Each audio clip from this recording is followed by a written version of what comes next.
دوسری آیت کا ترجمہ ہے، حضرت عائشہ رضی اللہ تعالی عنہ پر طوفان بدتمیزی اٹھانے والوں میں بعض مسلمان بھی اپنی کم سمجھی کی وجہ سے مبتلا ہو گئے تھے۔ ان میں سے ایک حضرت مستح رضی اللہ تعالی عنہ بھی تھے، جو ایک غریب مہاجر ہونے کے علاوہ حضرت ابو بکر صدیق رضی اللہ تعالی عنہ کے بھانجے یا خالہ زاد بھائی تھے۔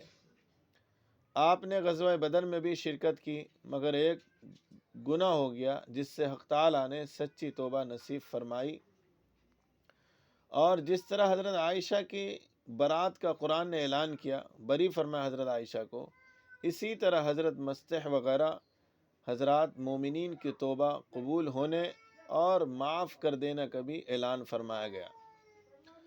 حضرت ابو بکر صدیق رضی اللہ تعالیٰ عنہ واقعہ تہمت سے پہلے ان کی مالی امداد فرمایا کرتے تھے، مگر جب ان کو اپنی بیٹی کے الزام میں یعنی عائشہ کے الزام میں ملوث پایا تو اس سے سخت رنج پہنچا، اور حضرت عائشہ کی برات نازل ہو جانے کے بعد آپ نے قسم کھائی کہ اب میں مستح کی امداد نہیں کروں گا۔ اس پر یہ آیت نازل ہوئی جس میں فرمایا گیا کہ اللہ تعالیٰ نے تم میں سے جن کو دین کی بزرگی اور دنیا کی وسعت دی ہے، انہیں لائق نہیں ہے کہ ایسی قسم کھائے۔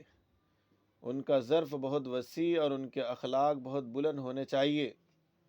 بڑی جواں مردی تو یہی ہے کہ برائی کا بدلہ بھلائی سے دیا جائے۔ اصل پہلوان کون ہے؟ برائی کا بدلہ بھلائی سے دیا جائے۔ محتاج رشتہ داروں کو اور اللہ کے لیے اپنا وطن چھوڑنے والوں کی مدد بند نہ کی جائے۔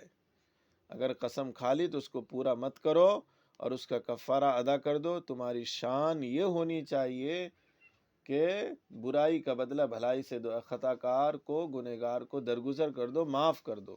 ایسا کرو گے حق تعالیٰ تمہاری کوتاہیوں سے درگزر کرے گا، اللہ تعالیٰ تمہیں معاف کرے گا۔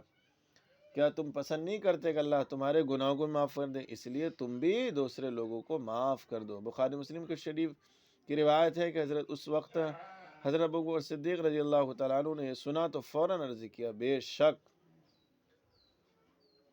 اے پروردگار، میں ضرور چاہتا ہوں کہ میری مغفرت فرما دے۔ اس آیت کے نازل ہونے کے بعد آپ نے حضرت مستح کی مدد فرمائی اور امداد جاری فرما دی، بلکہ بعض روایت میں کہ آپ نے پہلے کے مقابلے میں ان کا امداد